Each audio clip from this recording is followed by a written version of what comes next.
Bonsoir et merci de me retrouver sur ce plateau pour ce numéro exceptionnel de vos enquêtes impossibles. Ce soir, je vous propose de revenir sur deux affaires qui mettent en scène des faits divers hors du commun. Des scènes de crime qui défient la raison et des assassins insaisissables. Voici le sommaire de cette soirée spéciale consacrée au meurtre en série. De 1995 à 2001, l'horreur frappe la ville de Perpignan à 4 reprises. 4 jeunes filles grandes et brunes disparaissent dans le quartier de la Gare alors qu'elles rentraient chez elles. Depuis la fin des années 90, on court après un tueur en série à Perpignan. Sur les corps retrouvés, 2 d'entre eux ont été vidés de leur sang et sauvagement mutilés. C'est une torture et c'est une torture au quotidien. Les enquêteurs traquent un tueur en série, un maniaque capable des pires atrocités. On l'avait éviscéré comme un pauvre animal. C'est quelque chose qu'on n'a jamais vu. Un jeune garçon est témoin de l'impensable. Elle vivait seule avec ses 2 enfants. Le tueur signe son crime de façon étrange. Il lui avait enveloppé la tête avec 6 mètres de ruban adhésif. Tout laisse à penser que la victime connaissait son agresseur. C'est un message adressé par le tueur à sa victime. C'est « je veux pas que tu me parles et je veux pas que tu me regardes ». Ce crime aurait pu rester impuni, mais c'était sans compter le témoignage d'un petit garçon. On dit parfois que le sort s'acharne. La ville de Perpignan, dans le sud de la France, et celle de Port-Huénémé, en Californie, illustrent bien cruellement cet adage. En effet, elles ont toutes deux été le théâtre, il y a quelques années, de meurtres en série. Dans notre première affaire, 4 jeunes filles ont disparu. Quel individu sans pitié a pu prendre pour cible des jeunes femmes innocentes? Je vous propose dès maintenant de suivre l'affaire des disparus de la Gare de Perpignan. Les faits se déroulent dans le golfe du Lion, dans le sud de la France, au début de l'automne 1995. Nous sommes le dimanche 24 septembre, il est environ 19h30, lorsque Tatiana Andourar descend du train à la gare de Perpignan. Elle doit se rendre chez ses parents pour dîner, comme elle leur a promis. Sa famille vit à Loupia, un petit village situé à 15 km de la gare. Ils l'attendent toute la nuit, mais Tatiana ne vient pas. Le lendemain midi, lorsqu'on n'a pas de nouvelles de Tatiana, on sait que c'est grave. Donc je me rends à la gendarmerie de Tuire pour signaler sa disparition. Les gendarmes parlent peut-être d'une fugue au départ, d'un contentieux familial. Elle a peut-être eu une dispute avec ses parents et elle est partie. On sait que Tatiana est une adolescente qui a peut-être quelques petits problèmes avec ses parents, mais ce n'est pas une jeune fille qui était à même de fuguer ou de disparaître complètement. On nous dit qu'on ne va pas la chercher de suite et elle va certainement rentrer dans les 24-48 heures. Une journée passe et la famille Andourar reste toujours sans nouvelles de Tatiana. Malgré leur insistance auprès des services de la gendarmerie pour que des recherches soient immédiatement entreprises, les gendarmes restent convaincus que la jeune fille a fugué et qu'elle va très certainement bientôt rentrer. Elle n'a pas donné signe de vie, elle n'a pas téléphoné. On attend 48 heures, on se rend de nouveau à la brigade de Tuire qui donc vont convoquer les amis avec qui elle était censée passer le week-end, qui vont lui dire qu'en fait Tatiana n'a pas passé le week-end avec elle, mais qu'elle s'est rendue à Toulouse. On nous demande donc de partir à Toulouse à la brigade des mineurs pour signaler sa disparition là-bas. Là, presque, on nous rit au nez. On nous dit qu'en France, on n'est pas à Chicago, qu'on retrouve toujours tout le monde. La famille dépose plainte très rapidement pour qu'on recherche donc Tatiana. Ses parents sont effondrés, elle a des frères aussi qui ne comprennent pas ce qui se passe. Et aujourd'hui encore, on est sûr qu'elle n'est pas partie de son plein gré. Après plusieurs jours sans nouvelles de Tatiana, la gendarmerie ouvre une enquête pour enlèvement. On réalise rapidement qu'après avoir passé le week-end à Toulouse avec des amis, Tatiana était bien dans le train pour Perpignan. Un militaire a discuté avec elle sur le trajet et il l'a formellement reconnue. Elle est dans le train avec des personnes qui ont pu confirmer sa présence. Elle descend à la gare de Perpignan, elle doit rejoindre ses parents et elle n'arrivera jamais chez elle. Donc il y a une enquête qui est faite, qui est relativement succincte parce que les gendarmes pensent que Tatiana a pu vouloir rejoindre un copain ou en tout cas s'éloigner quelque peu de sa famille. On est anéanti, on croit en la justice et on se dit ils vont la retrouver. Morte ou vivante, ils vont la retrouver. On va savoir ce qui s'est passé. Les mois passent et la disparition de Tatiana ne trouve aucune explication. Malgré le combat acharné de sa famille pour que la vérité éclate, après 1 an et demi d'instruction, le juge déclare un non-lieu et l'affaire est classée sans suite. Quand la justice vous dit stop, on arrête les recherches, là c'est l'incompréhension totale. Et il a fallu ce non-lieu pour me réveiller et pour me dire on peut pas arrêter les recherches, c'est pas possible, ma fille n'a pas été retrouvée. Et là donc c'est un combat qui va démarrer en solitaire. On va créer une association qui s'appelle Tatiana. On va substituer en fait la police, c'est-à-dire qu'on va éditer des affiches par centaines, on va les distribuer à l'autoroute, on va les faire circuler en Espagne, en France.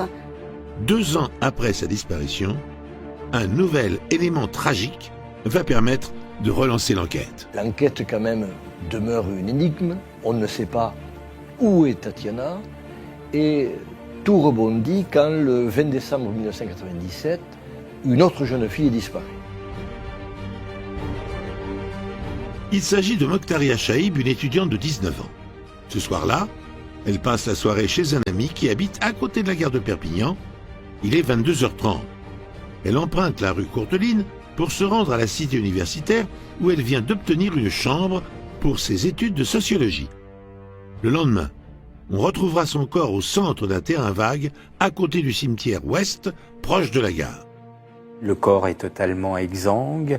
Il y a des mutilations, des lacérations sexuelles. Les seins de Mokhtaria avaient été découpés, et vraiment de façon très précise. Je crois qu'on avait ôté aussi une partie de ses organes génitaux, on l'avait éviscéré comme un pauvre animal. C'est un corps posé là, dans un terrain vague, donc assez rapidement, on se dit que ce corps a été transporté, que Mokhtaria n'a pas été tué sous le coup d'une pulsion, d'une colère, que tout a été organisé. Le corps est déposé sur un terrain vague, au vu et au su de tout le monde. Donc on ne cherche pas à le cacher, on veut le montrer. La jeune femme a subi d'atroces mutilations. Ses organes sexuels ont été soigneusement prélevés avec une précision déconcertante. Ses seins ont été découpés à 17 cm de diamètre. Elle est exsangue et aucune trace de sang n'est retrouvée autour de son cadavre. Les experts sont unanimes, ce crime atroce ne peut avoir été réalisé qu'avec un matériel approprié, probablement un scalpel et une table gynécologique. Le ou les tueurs ont eu besoin d'1 heure à 2 heures pour exécuter cet acte barbare. Par conséquent, tout laisse penser que ce crime, ainsi que l'acte chirurgical qui a suivi, ont été commis ailleurs et que le corps de la jeune femme a été ensuite déposé sur ce terrain vague comme pour l'offrir en spectacle à la vue de tout le monde. Tout le monde est effrayé. Ce deuxième drame va alerter les enquêteurs qui pensent qu'il peut déjà y avoir un lien entre ce crime et la disparition de Tatiana. On se dit, est-ce que Tatiana n'aurait pas subi le même sort que Mokhtaria? 2 jeunes filles ont été enlevées à proximité de la gare. Elles ont le même profil, elles sont jeunes, belles et toutes les 2 étudiantes. Le lien semble évident pour les enquêteurs qui rouvrent le dossier de la disparition de Tatiana. Mais la gendarmerie n'a pour l'instant aucune piste quant à l'identité du tueur. Quand les experts se penchent sur les mutilations dont Mokhtaria était victime, ils disent que les mutilations ont été faites de façon chirurgicale, que ça pourrait être fait par un professionnel de la découpe. Le médecin légiste avait été surpris par la précision du scalpel ou des instruments utilisés, des objets coupants, qui ont fait que les organes de Mokhtaria ont été découpés de façon hyper précise, comme s'il s'agissait d'un homme qui connaît très très bien l'anatomie et le corps. Les traces de découpe, voire de dissection, peuvent orienter éventuellement vers certaines professions plus particulièrement. Et sur des dissections fines ou respectant certaines articulations, on peut orienter vers des personnes qui ont une certaine habitude dans la dissection. C'est-à-dire soit un chirurgien, soit un boucher. Une enquête est ouverte et il y a un suspect idéal. À proximité du lieu de découverte du corps habite un certain Palomino Barrios.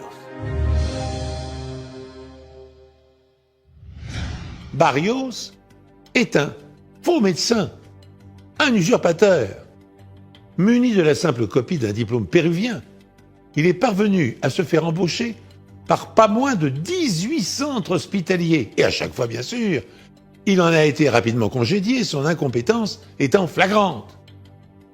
Il a aussi été surpris à plusieurs reprises en train de voler du matériel chirurgical dans différents hôpitaux. S'en est-il servi pour accomplir des actes barbares sur les victimes? Par ailleurs, à Perpignan, Barrios fréquente régulièrement le Café Figuère, un bar situé au bout de la rue Courteline, là où précisément les jeunes filles assassinées ont été vues pour la dernière fois. Pour les enquêteurs, Andrés Barrios devient le suspect numéro 1. Il y a cet homme qui a un nom un peu exotique, Palomino Barrios, qui est un homme péruvien, qui est assez trouble, qui a une personnalité assez étonnante parce que d'abord il s'est fait passer pour un médecin alors qu'il n'a pas les diplômes requis, il exerce à l'hôpital de Perpignan, il habite à proximité du terrain vague où a été retrouvé Mokhtaria Chaïb. Il a pu apprendre à faire des découpes dans un service où il avait travaillé, qui était un service de cancer du sein. Lorsqu'on avait fait l'inventaire de toutes ces affaires, il y avait 2 scalpels de 18 cm de long qui laissaient supposer que lui aussi avait un scalpel et savait l'utiliser. Immédiatement après la découverte du corps, il a, lui, lavé son fourgon, un fourgon qu'il utilisait régulièrement, mais qu'il n'avait jamais nettoyé depuis plusieurs années. Les voisins l'ont confirmé. Donc on se demande pourquoi cet homme qui n'était pas particulièrement soigneux a voulu nettoyer un fourgon si ça n'était pas pour faire disparaître des traces de quelque chose. Ce fourgon a été inspecté, examiné, détaillé, mais on n'a rien trouvé. Palomino clame son innocence, mais devant le nombre important de suspicions qui pèsent sur lui, il est placé en détention préventive le 18 janvier 1998, un mois après la découverte du corps de Mokhtaria. Pour les enquêteurs et la presse qui s'est emparée de l'affaire bien sûr, le mystère du meurtre de Mokhtaria semble être enfin élucidé malgré l'absence d'aveu de Palomino Barrios. Il est également soupçonné d'avoir un lien avec la disparition de Tatiana. Mais alors que le suspect numéro 1 est incarcéré, un événement tragique va de nouveau bouleverser la ville de Perpignan. Quelques mois à peine après l'incarcération de Palomino Barrios, intervient la disparition de Marie-Hélène González. Marie-Hélène González disparaît à son tour le 16 juin 1998 en empruntant le même trajet que Tatiana et Mokhtaria. Marie-Hélène, à 22 ans, travaille sur la côte comme saisonnière à Argelès-sur-Mer. Ce jour-là, une amie la dépose au centre d'Argelès où elle prend le train pour arriver à 21h à Perpignan. En sortant de la gare, elle tourne à droite dans la rue Courteline en direction du Café Figuère. Comme à son habitude, la jeune fille compte faire de l'autostop afin de rejoindre sa famille qui vit à Toulouge, un petit village situé à 11 km de Perpignan. Mais elle n'y arrivera jamais. Cette disparition ressemble étrangement à celle de Tatiana et de Mokhtaria. Marie-Hélène González, c'est pareil, elle a aussi les cheveux longs, c'est une très jolie fille, elle est brune, elle était seule au moment de sa disparition, il n'y a pas de témoins, personne n'a rien vu, rien entendu. Les enquêteurs, bien sûr, concentrent leurs efforts sur le quartier de la gare de Perpignan. On entend le maximum de personnes, on fait une enquête de voisinage. Les gens qui habitent dans le quartier et qui sont susceptibles d'avoir commis les crimes sont tous surveillés, entendus, mais l'enquête ne donne rien. 10 jours après la disparition de Marie-Hélène Gonzalez, Johnny Reyes, dit Ramon, se promène en bordure du chemin Sainte-Barbe, le long de l'autoroute A9, aux environs du cimetière sud de Perpignan. Johnny est un chiffonnier qui passe le plus clair de son temps à explorer les décharges à la recherche d'objets abandonnés qu'il restaure pour les revendre. Attiré par un tas de détritus, il s'intéresse de près à un vieux tapis qu'il soulève et en manquant de lui marcher dessus, il découvre un corps sans tête recroquevillé en position fétale. Le 16 juin 1998, le corps de Marie-Hélène est découvert 10 jours après sa disparition, à proximité du péage sud de Perpignan. Ce cadavre est en piteux état, sans les mains, sans la tête et avec des mutilations au niveau des parties sexuelles. Quand on voit comment est la victime, c'est-à-dire complètement éviscérée, je veux dire, c'est un peu comme les représentations de Dali, elle est coupée. Et il n'y a pas de sang. Et il n'y avait pas de sang autour. Celui qui a commis ça savait comment faire pour éviter que le sang ne gicle. Le cadavre a été déposé sur place, n'a pas été mutilé à cet endroit puisque, comme pour Mokhtaria, il n'y a pas de traces de sang autour, il n'y a pas de traces de lutte, ni la terre ni les herbes ne sont abîmées. L'analyse ADN confirme que c'est bien le corps de Marie-Hélène Gonzalez qui a été découvert dans cette zone à l'écart de Perpignan. La jeune femme a été violemment frappée et d'atroces mutilations lui ont été infligées post-mortem. Il lui manque la tête et les mains. Ses seins ont été amputés, ses organes sexuels, génitaux, prélevés. Si les découpes chirurgicales sont moins précises, le rapprochement avec les mutilations faites sur le corps de Mokhtaria est immédiatement fait. Dans les deux cas, le meurtrier a déposé le corps de la victime de façon à ce qu'elle soit découverte par le premier venu. Quelques jours après cette nouvelle découverte macabre, des pompiers sont appelés à 25 km de Perpignan, dans la zone boisée du Boulou, proche de la frontière espagnole, pour éteindre un feu. Ils découvrent dans un sac en plastique noir une tête et 2 mains. L'analyse ADN effectuée par la police scientifique sur ces morceaux de corps confirme que ce sont ceux de Marie-Hélène Gonzalez. Quand on retrouve un visage, le visage peut être examiné, même s'il n'y a plus de peau, plus rien, pour retrouver toutes ses caractéristiques physiques. Il y a des questions de dentition dont vous avez entendu parler. Enfin voilà, il y a plusieurs approches, mais l'ADN est loin d'être exclu pour l'identification de corps ou de parties de corps. Tout le monde est persuadé que l'on a affaire à un tueur en série, qui a nécessairement tué et Marie-Hélène et Mokhtaria. Parce que les 2 cadavres présentent des mutilations, les 2 ont disparu dans le quartier de la gare de Perpignan, et les 2 jeunes filles se ressemblent physiquement, quant à l'âge, quant au milieu social. Et donc, on se dit, c'est la même personne qui a tué Mokhtaria et qui a tué ensuite Marie-Hélène. Marie-Hélène est tuée au moment où Palomino Barrios est en prison. Donc, du coup, la thèse du faux chirurgien péruvien s'effondre. S'il est finalement, au bout de 8 mois, libéré, il y a d'abord le fait que l'enquête piétine et qu'on n'arrive pas à établir la culpabilité. Et on se dit qu'à ce moment-là, s'il y a un autre meurtre commis et que lui est en détention provisoire, c'est que manifestement, on n'a pas arrêté le bon coupable.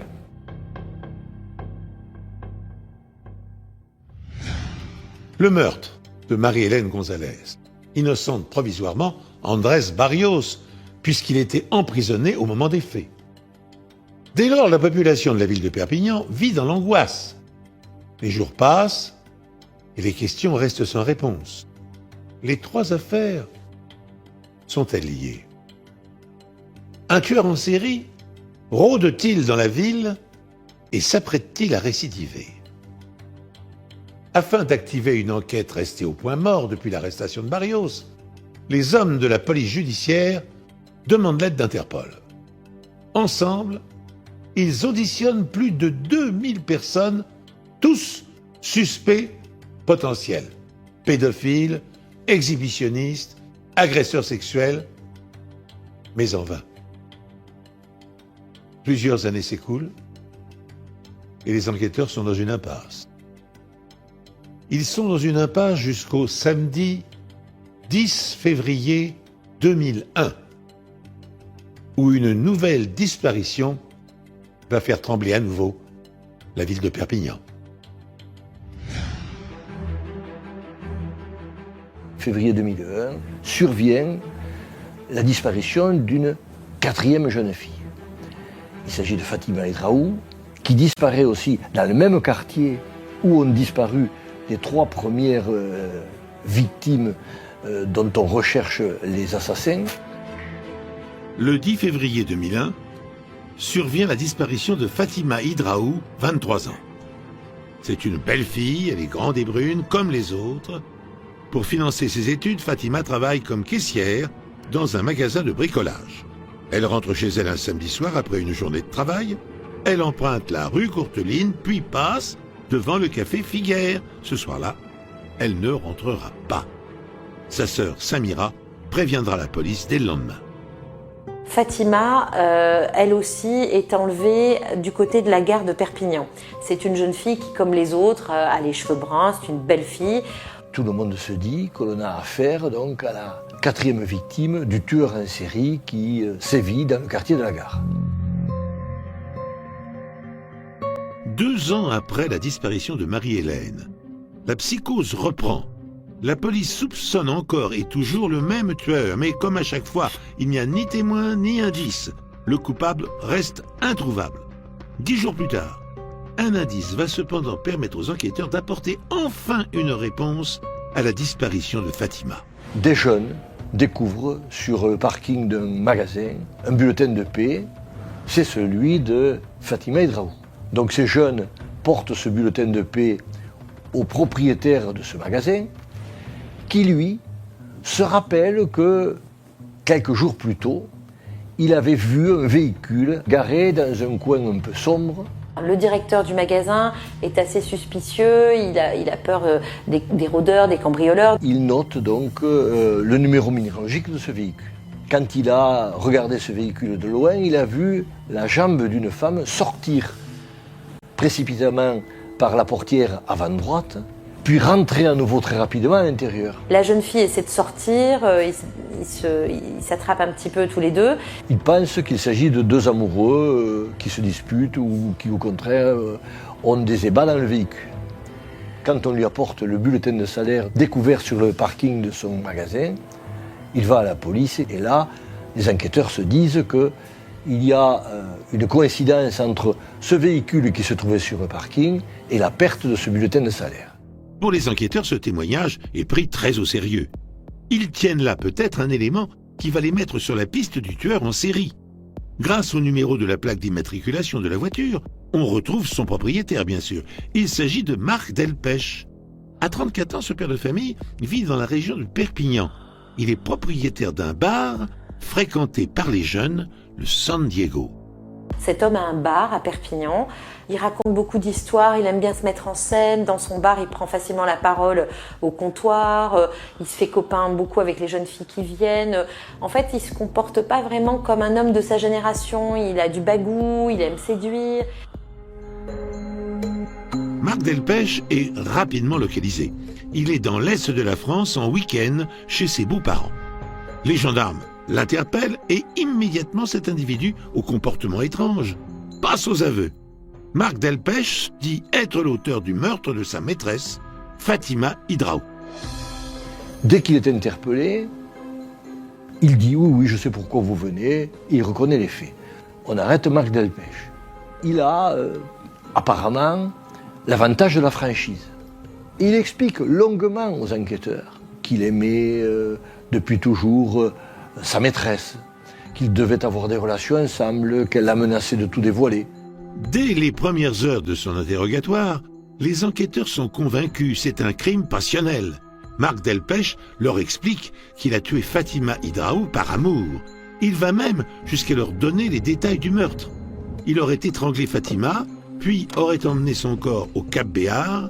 Il l'aurait ensuite traîné jusqu'au rivage avant de le donner à la mer. C'est donc un crime isolé qui n'a aucun lien avec la disparition de Tatiana et les meurtres de Mokhtaria et Marie-Hélène. Immédiatement, alors que tous les journalistes du monde entier, il y a des journalistes américains à Perpignan qui se disent ça y est, on a le 4e crime d'un tueur en série et on vient d'arrêter un tueur en série, tout le monde repart parce que les enquêteurs et le procureur de la République disent mais pas du tout, ça n'est pas un tueur en série, là ça n'a rien à voir avec le reste, c'est un crime passionnel. Mais pour la famille de Fatima, la version de Marc Delpech ne tient pas. Selon eux, Fatima n'avait pas d'amant. C'était une jeune fille très réservée, qui n'avait parlé à personne de Marc Delpech. Or, s'ils avaient eu ensemble des relations suivies, ça n'aurait pas manqué d'échapper à l'entourage et Fatima en aurait parlé au moins à sa meilleure amie. On a pu vérifier que les appels téléphoniques entre eux, il n'y en avait pas, qu'ils ne se connaissaient pratiquement pas. Marc Delpech est alors soupçonné de mentir. Mais faute d'éléments nouveaux, les enquêteurs conservent la thèse du crime passionnel. Alors que l'on doit reconstituer le crime au Cap Béar, donc au bord de la mer, un promeneur découvre le corps de Fatima Hidraou. Le 13 mars 2001, plus d'un mois après l'assassinat de Fatima Hidraou, un jogger découvre un corps enseveli sous la vase au bord de l'étang du Canet, à proximité de la maison de Marc Delpech. La jeune femme est dévêtue et son autopsie révélera des traces de coups au visage. On vient de découvrir le corps, il pensait qu'on ne le découvrirait jamais. Spontanément, il dit « Je l'ai violé ». Après la découverte du corps, Marc Delpech se rétracte et change de version. Il n'a finalement pas jeté Fatima à la mer, mais reconnaît l'avoir violée et tuée dans la voiture avant d'aller l'enterrer avec une pelle au bord de l'étang du Canet. C'est un homme qui manifestement est manipulateur, intelligent et capable d'inventer une histoire à laquelle des policiers chevronnés ont cru. Les enquêteurs s'intéressent alors de près à la personnalité de cet homme qui a réussi à les mener sur une fausse piste. Qui est-il? Est-il vraiment étranger au meurtre de Tatiana, Mokhtaria et Marie-Hélène? Lors d'une perquisition dans son domicile, dans sa villa, on retrouve curieusement pas mal d'articles de presse bien rangés, si vous voulez, dans des cartons, dans des classeurs, avec toutes les histoires des disparus de Perpignan. Les enquêteurs et la population sont d'autant plus convaincus que Marc Delpech est peut-être responsable de la disparition d'autres personnes, que l'on a découvert chez lui le début d'un roman qu'il a lui-même écrit, qui s'intitule Tatiana, et dans lequel il explique qu'un prédateur repère une prénommée Tatiana et la fait disparaître. Et dans les premiers paragraphes, il décrit sa démarche d'une façon surprenante. En perquisitionnant le domicile de Marc Delpech, les enquêteurs découvrent plusieurs éléments qui, sans être réellement des preuves matérielles, n'en constituent pas moins des indices à charge. Parmi eux, l'ébauche d'un roman policier intitulé « Tatiana » que Delpech était en train d'écrire. À l'instar de la jeune disparue, l'héroïne porte un grain de beauté sur le bout du nez et un passage du livre évoque sa mort, survenue 6 ans plus tôt. Les proches de Tatiana Andujar sont persuadés qu'il s'agit là d'une confession.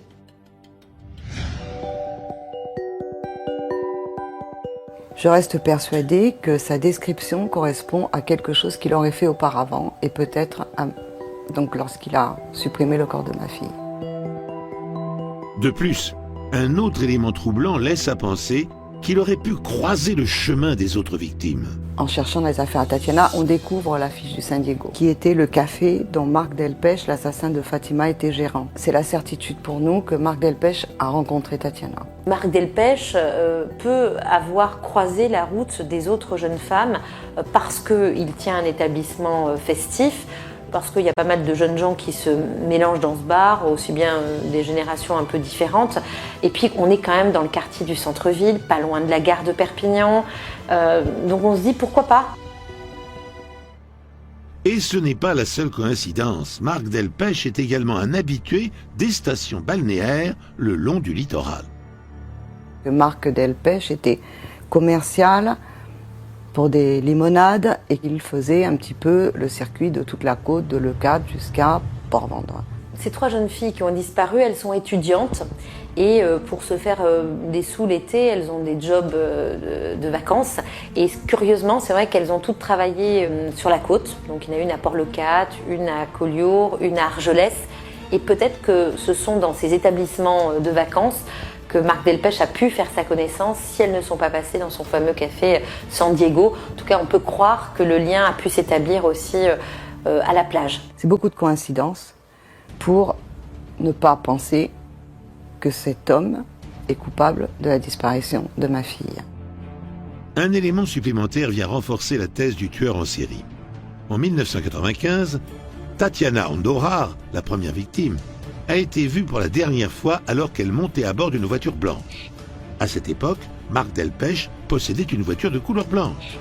Les enquêteurs se penchent alors sur son emploi du temps les jours de la disparition de Tatiana, de Mokhtaria et de Marie-Hélène, plusieurs années auparavant. Mais Marc Delpech n'a aucun alibi solide à leur fournir. À partir du moment où il sait qu'il est soupçonné d'avoir commis d'autres crimes, d'être responsable d'autres disparitions, Marc Delpech va complètement se renfermer sur lui-même, refusant de répondre aux questions qui lui sont posées. Son silence et ses nombreuses coïncidences sèment le trouble dans le système judiciaire. Les zones d'ombre et les mensonges de Marc Delpech laissent les enquêteurs perplexes. Mais les preuves manquent pour l'inculper des 4 meurtres. Il est alors mis en examen pour avoir tué Fatima Hidraou, puis placé en détention provisoire jusqu'à son procès qui a lieu en juin 2004, 3 ans après la mort de Fatima. Lors du procès, son mutisme exacerbe les familles des victimes. Au procès de Fatima, lorsque notre avocat, l'avocat des familles, lui demande s'il a rencontré Tatiana Andujar, s'il connaît Tatiana Andujar, il reste silencieux et c'est très choquant. C'est très choquant parce que je me dis que si réellement il n'a rien à voir dans la disparition de ma fille, il s'en défendrait. Or, au moment du procès, il ne s'en défend pas. Il refuse de s'exprimer. Il prétend avoir des malaises, en tout cas il les simule, et il ne parle plus. Et le jour où il comparaît devant la cour d'assises, il est dans le même état d'esprit. Il veut bien parler du crime qu'il a commis, tout en prétendant toujours avoir été l'amant de Fatima Hidraou. Il continue, ou il recommence à nier l'avoir violée. Son comportement intrigue les magistrats et les jurés. Et il est condamné le 18 juin 2004 à 30 ans de réclusion criminelle, ce qui pour un crime dit passionnel est exceptionnel. Et il va ensuite voir cette peine confirmée devant la cour d'appel.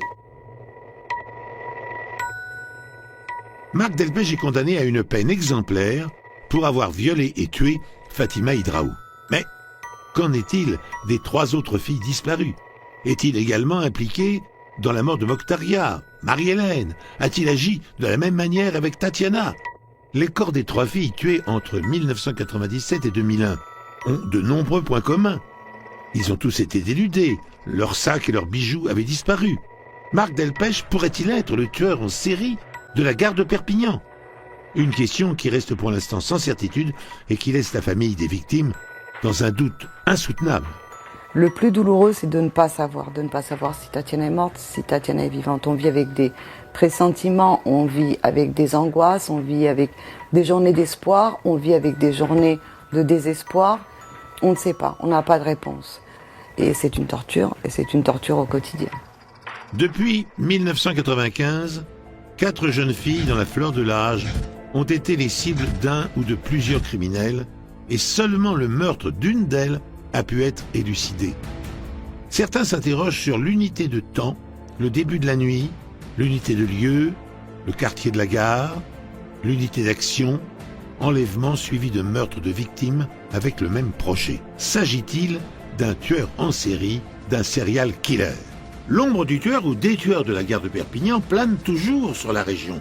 Mais en octobre 2014, l'enquête connaît une avancée majeure avec l'interpellation d'un homme pour le meurtre de Mokhtaria Chaïb. À l'automne 2014, Jacques Rançon, un délinquant sexuel qui a déjà été incarcéré 8 ans à Amiens pour viol, avoue les faits. Il donne même des détails et va jusqu'à mimer les actions. Il avait pour l'habitude de rôder la nuit dans le secteur de la gare de Perpignan. 17 ans après les crimes, les progrès de la police scientifique permettent de confondre l'ADN de Rançon avec celui retrouvé sur la scène de crime de Mokhtaria Chaïb. Le mardi 9 juin 2015, un nouveau rebondissement se produit lors d'une garde à vue. Il avoue en effet être également l'auteur de l'assassinat de Marie-Hélène González. Le mystère demeure toujours quant à la disparition de Tatiana. Jacques Ranson était en prison, je le rappelle, quand elle a disparu. Delpech a menti sur le fait qu'il a offert le corps de Fatima à la mer au Cap Béar. Certains pensent même que son histoire n'a pas été inventée et que c'est le corps de Tatiana Andorra qu'il aurait offert à la mer en 1995.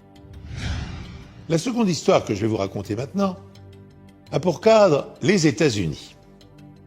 Elle porte sur 3 meurtres commis à quelques mois d'intervalle dans une petite ville proche de Los Angeles. Sans plus attendre, plongeons-nous dans cette deuxième affaire des enquêtes impossibles. Le jour se lève sur Port Hueneme, une petite ville située à un peu moins de 100 km de Los Angeles. Il est encore tôt. Les 2 jeunes fils de Norma Rodriguez, Andrew et Austin, dorment encore.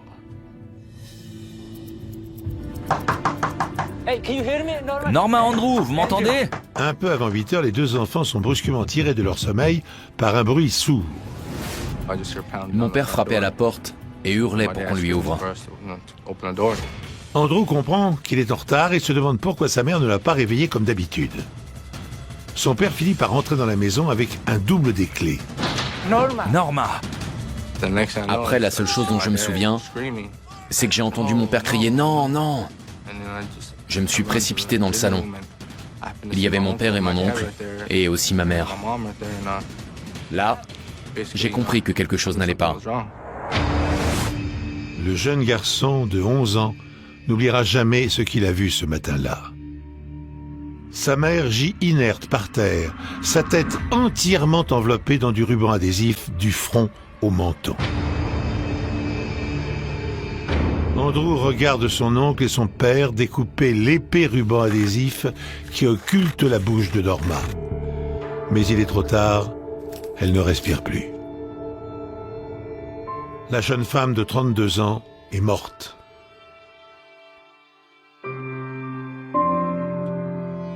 Norma avait 2 enfants, Austin, 4 ans, et Andrew, 11 ans. Elle vivait seule avec eux depuis qu'elle s'était séparée de leur père Aaron 2 ans auparavant. Elle travaillait dur dans un supermarché de la ville pour élever ses 2 garçons. On était tout pour elle. Elle faisait tout pour nous. Elle se démenait pour que nous ne manquions de rien. Lorsque la police de Port Hueneme arrive sur place, les enquêteurs ne trouvent aucun indice sur la scène de crime. Aucune trace de sang, aucun signe de lutte, aucune trace d'effraction. Norma est habillée, les clés de la maison sont par terre, tout près du corps. Tout semblait normal dans la maison.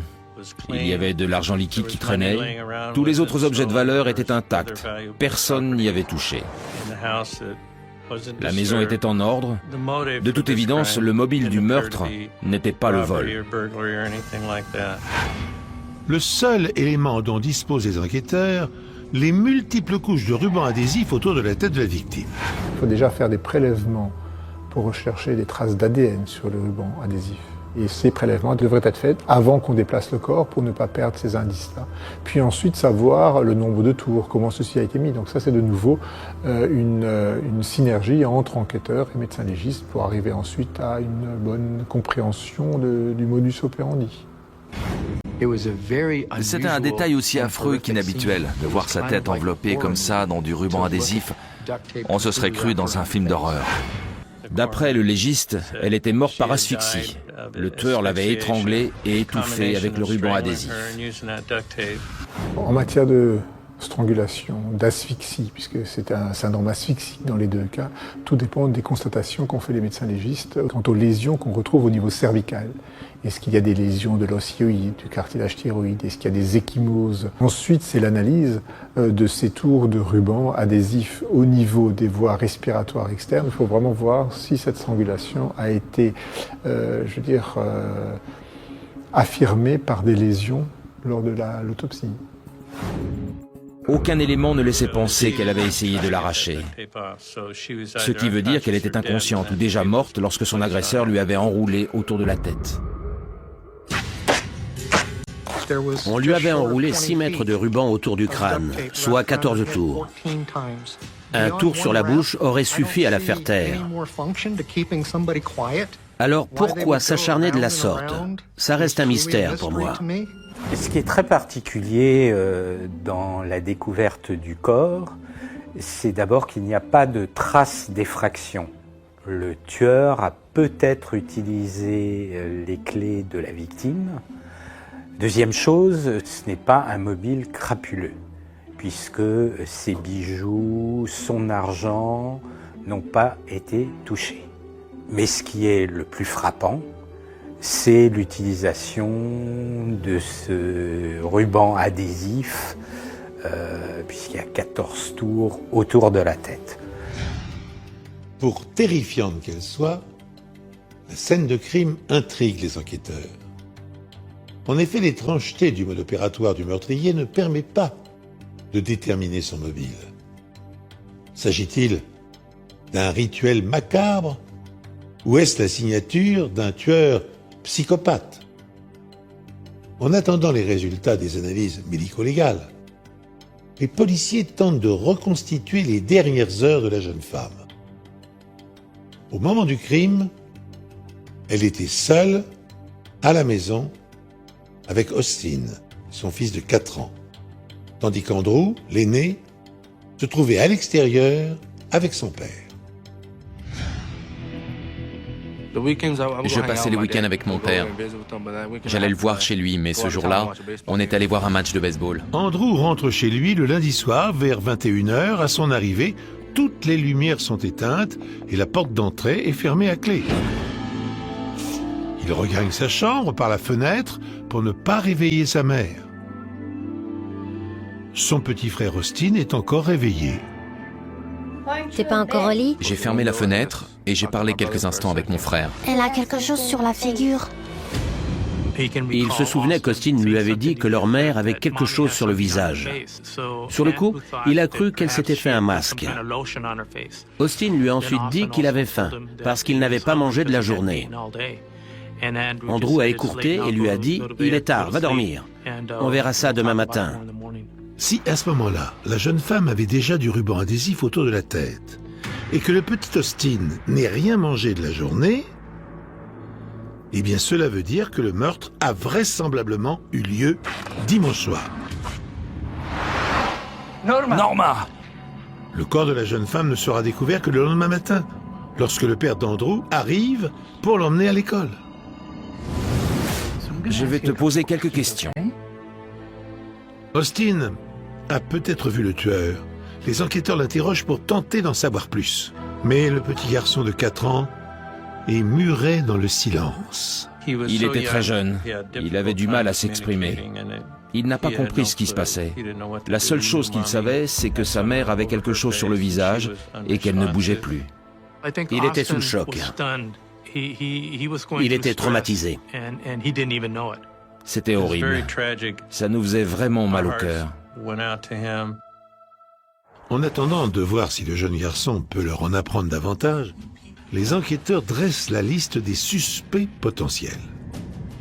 L'utilisation du ruban adhésif laisse à penser qu'il s'agit d'un crime passionnel.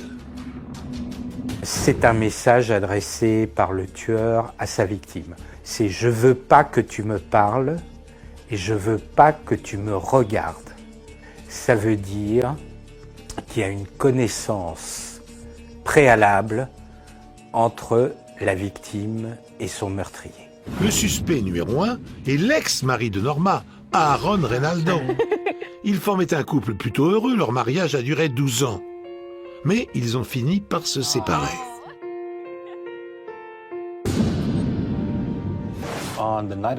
Où étiez-vous la nuit du 30 mai? Aaron a un alibi pour la nuit du meurtre. Il était chez lui à Oxnard avec son fils Andrew.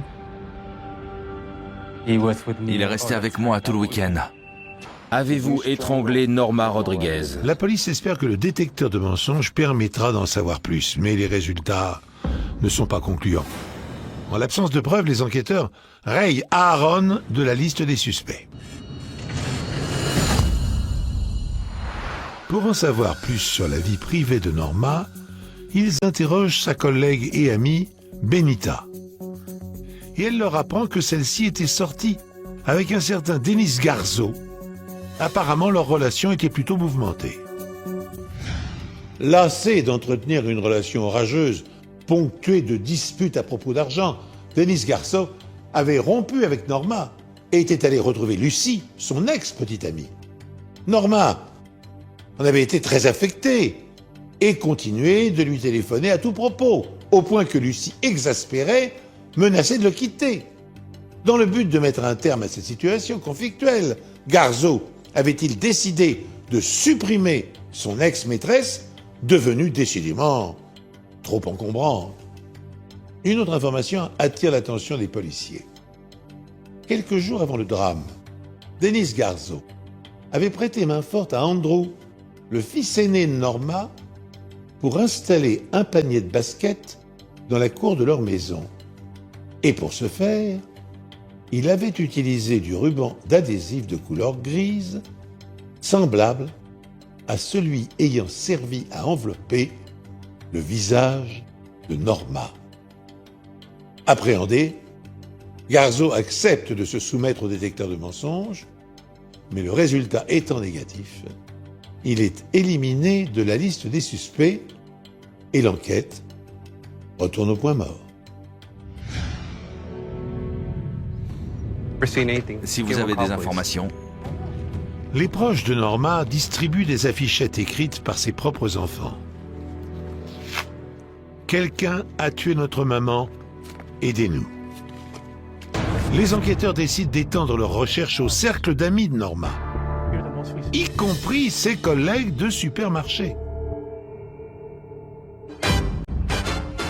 Le samedi précédant sa mort, elle avait invité chez elle plusieurs d'entre eux pour un barbecue. Ma mère aimait faire la fête. Elle aimait quand on passait du temps tous ensemble et que tout le monde s'amusait. Les invités présents ce jour-là révèlent alors aux policiers une information capitale. Durant la fête, Norma était stressée parce qu'elle avait perdu ses clés. Et si le tueur les avait subtilisées?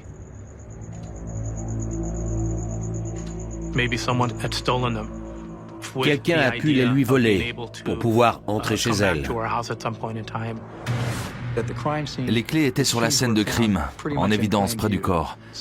On s'est dit qu'un de ses proches devait bien avoir un double. Malheureusement, les clés ne portent aucune empreinte exploitable. Sans compter que le seul témoin est encore sous le choc et s'est réfugié dans le silence. T'inquiète pas, petit. Heureusement, Austin sort bientôt de son mutisme. Tu n'as vu personne? Si. Il était comment? Vu son jeune âge à l'époque, on savait qu'on aurait du mal à le faire parler. Pour interroger un enfant qui a été témoin d'un événement traumatisant, en l'occurrence le meurtre de sa propre mère, il faut des enquêteurs spécialisés. On va enregistrer en vidéo le témoignage de cet enfant, tout simplement pour ne pas lui faire revivre à plusieurs reprises ce traumatisme. La difficulté, c'est que les enfants ne voient pas les faits de la même manière qu'un adulte et vont les décrire d'une façon pas toujours audible ou pas toujours facile à décrypter pour un adulte. Donc c'est la deuxième écueil, c'est effectivement de se mettre dans les mots de l'enfant et d'essayer de comprendre ce que l'enfant va nous dire. On a tout fait pour le rassurer et le mettre en confiance. Austin? Oui. Tu sais où est ta maman? C'est ça, elle est au ciel. Est-ce que quelqu'un lui a fait du mal? Ils lui ont mis du scotch sur la bouche. Et ils ont fait quoi avant de faire ça? Ils criaient. Le monsieur était de quelle couleur? Blanc? Blanc. Et ses cheveux? Jaune. Jaune? Ce méchant monsieur, tu veux qu'il aille en prison? Alors dis-nous comment il s'appelle. Warren? Warren. Cette information capitale relance l'enquête. Comment ça va? Ça va. Un des collègues de Norma au supermarché s'appelle justement Warren. Ils se connaissaient depuis plus de 2 ans. Arrête! Et il faisait partie des invités du barbecue. Norma s'était déjà plainte auprès de 2 de ses amis au sujet de Warren. Elle le trouvait trop entreprenant. Mais le jeune homme ne tient pas compte des refus répétés de la jeune femme. T'as rien d'autre à faire? D'après les amis de Norma, Warren était plus qu'envahissant. Ça va, merci. Et elle avait souvent du mal à s'en défaire. Elle parlait facilement de sa vie privée. Il avait peut-être entendu dire qu'elle avait des aventures et était venu lui faire une crise de jalousie. Warren. D'après ses collègues de travail, Il s'énervait facilement. il était colérique et très lunatique. Quelle relation aviez-vous? Lorsque la police l'interroge, Mackie est surpris d'être suspecté. Warren Mackie nous a dit qu'il était un très bon ami de Norma, mais pas plus. Il n'y avait rien entre eux. Il n'a jamais fait preuve de violence. Mes amis pourront vous dire où j'étais. Et il a un alibi. La nuit du meurtre, il est sorti boire un verre avec ses colocataires et il est rentré chez lui vers 1h30 du matin. On a interrogé les 2 colocataires et ils ont confirmé sa version des faits. Ils étaient bien rentrés vers 1h30 du matin. Ensuite, ils sont allés se coucher, chacun dans leur chambre, et ils y sont restés jusqu'au lendemain matin. Mais ça ne suffit pas à blanchir Warren. Il a très bien pu se relever pour aller chez Norma. Maman, ça va? Et la tuer devant son fils Austin. Maman, réveille-toi. Accepteriez-vous de nous laisser analyser votre voix? Mackie se montre tout à fait coopératif. Je ferai ce que vous voulez. Il accepte qu'on lui prélève des cheveux, qu'on prenne ses empreintes digitales et se soumet sans hésiter au détecteur de mensonges. Avez-vous tué Norma Rodriguez? Non. Les résultats du polygraphe n'ont rien révélé d'anormal. Je peux y aller? C'est bon? Rien ne semble confirmer les dires du petit garçon. Mais dans ce cas, pourquoi accuse-t-il Warren? Warren a mis du scotch sur la figure de maman. Dennis Garzo et Warren Mackie, les 2 principaux suspects, ont été provisoirement innocentés par le détecteur de mensonges. Parvenus à ce stade, les policiers sont dans l'impasse. Et ils ne savent pas dans quelle direction orienter de nouvelles recherches. Le meurtrier va-t-il commettre une erreur qui leur permettra d'identifier? Des indices restés inexploités vont-ils relancer l'enquête? L'enquête piétine. Jusqu'à ce que la police soit appelée sur une autre scène de crime 1 mois plus tard. On a un meurtre. Là aussi, la victime est une femme célibataire. Norma a été retrouvée le 1er juin 1993. Et Béatrice Bellis a été assassinée chez elle le 27 juin, à seulement quelques pâtés de maison de chez Norma. Comme chez Norma, il n'y a pas eu effraction. La victime vivait seule dans une résidence pour personnes âgées. Béatrice était sourde-muette depuis l'enfance. Elle n'a donc pas pu entendre son agresseur. Et lorsqu'elle l'a vu, il était probablement déjà trop tard. Elle ne représentait un danger pour personne. Et c'est l'une des scènes de crime les plus atroces que j'ai vues. Sur place, les enquêteurs ne retrouvent pas les mêmes éléments que chez Norma. Béatrice a été violée avant d'être violemment poignardée à mort. Et elle n'a pas de ruban adhésif autour de la tête. Le mode opératoire est totalement différent. Le mode opératoire d'un tueur, c'est la manière qu'il va avoir de tuer ses victimes.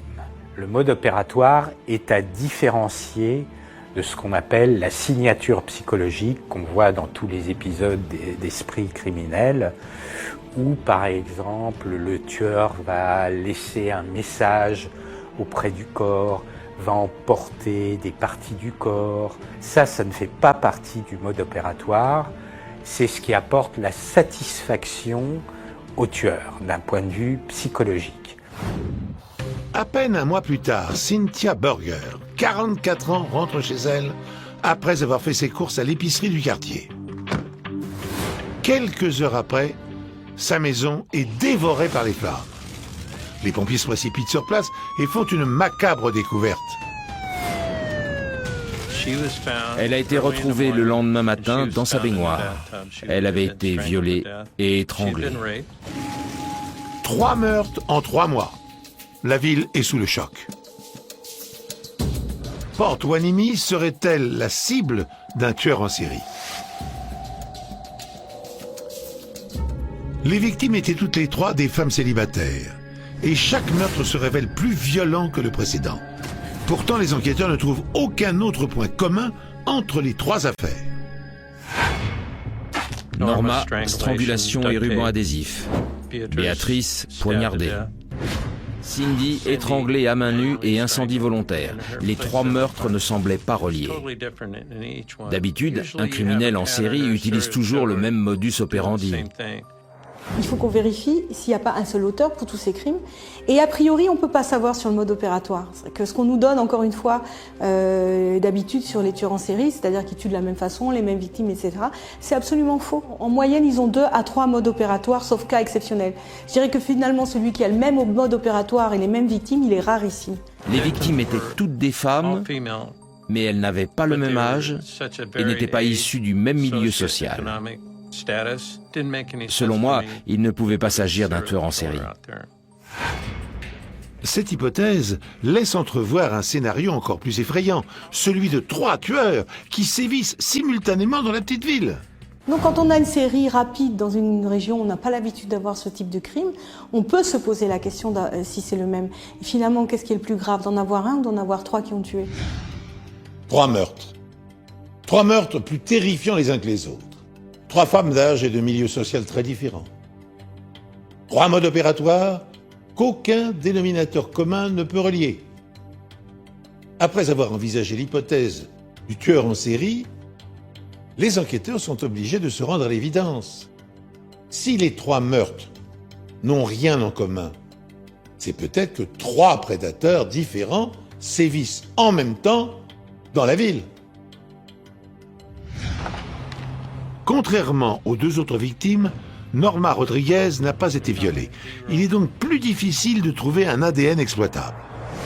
Les enquêteurs disposent seulement de quelques bouts de ses ongles.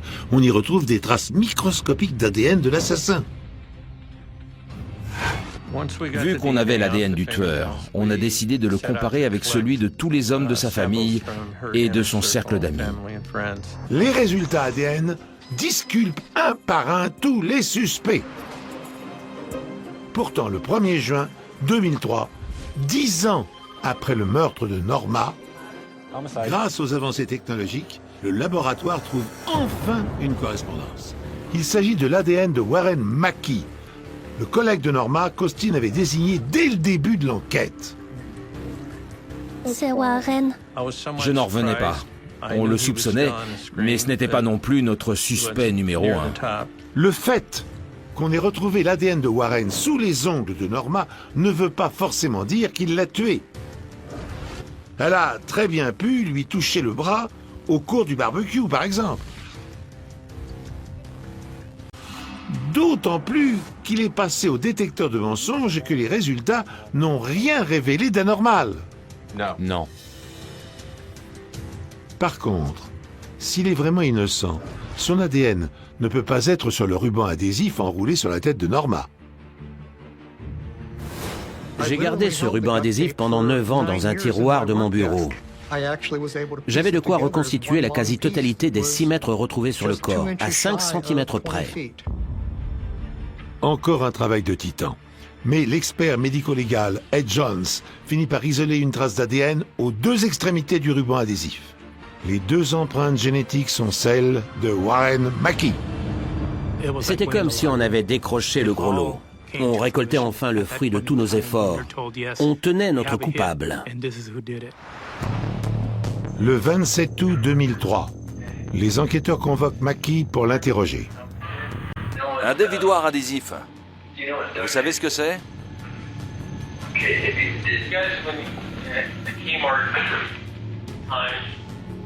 Et le ruban adhésif, vous n'en utilisiez jamais au supermarché?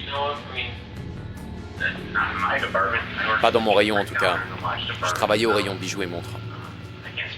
Les autres rayons, je sais pas. Peut-être. Même pas pour fermer des cartons? On utilisait du film plastique transparent pour ça. Vous n'avez jamais eu aucun contact physique avec elle? Non, à part la fois où je l'ai prise dans mes bras. Vous vous souvenez du jour où nous nous sommes vus et que nous avons prélevé votre ADN? Oui. On avait un tas d'ADN prélevé sur différentes personnes. Mais savez-vous que c'est le vôtre qu'on a retrouvé sur elle? Ah bon? Et comment ça se fait? Je vous retourne la question. J'en sais rien. Je vois pas comment c'est possible. On n'a jamais eu aucun contact physique, aucun rapport intime, aucune relation sexuelle. Votre ADN était sous ses ongles. Mackey est pris au piège. Il tente désespérément de se justifier en prétendant que c'est certainement à cause du barbecue la veille du meurtre. J'ai dû la prendre dans mes bras. Quand je l'ai embrassée. La veille? Le samedi soir. Ce n'était pas le dimanche soir? Non, j'étais pas là. Vraiment? Pourtant, votre ADN était sous ses ongles le dimanche soir. Et il est aussi sur le ruban adhésif.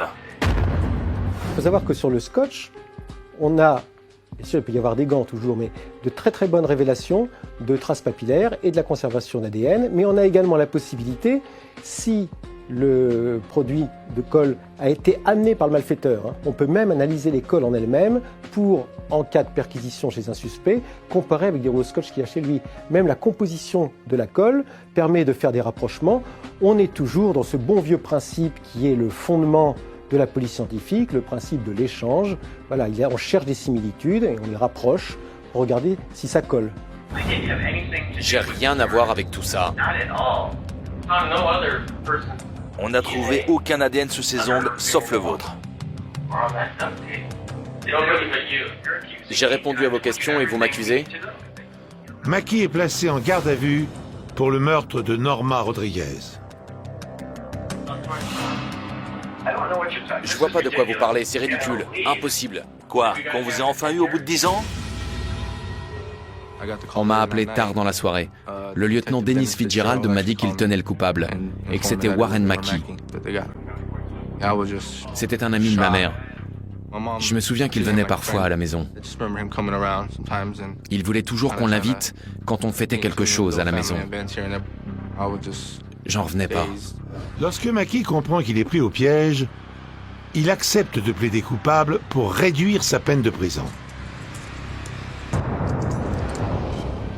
Pendant 2 ans, il a courtisé Norma Rodriguez en vain. Arrête! Allez, viens. Elle avait des problèmes de couple et elle avait fini par rompre avec son petit ami de l'époque. Du coup, Mackey a cru qu'il avait sa chance. Il n'y aura jamais rien entre nous, ok? Je pensais que... Désolée. Mais elle s'intéressait à d'autres hommes, donc il a dû se sentir trahi.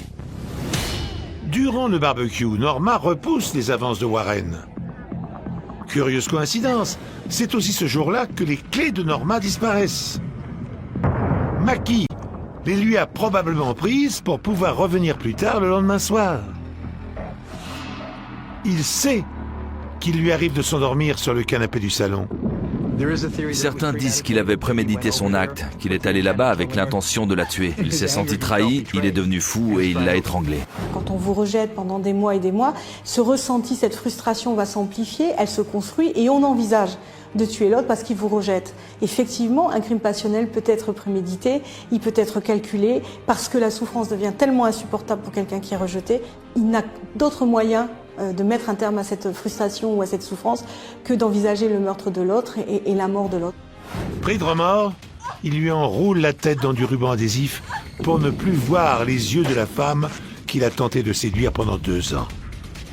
Mais dans sa folie meurtrière, il en utilise beaucoup plus que nécessaire et laisse une trace d'ADN dessus.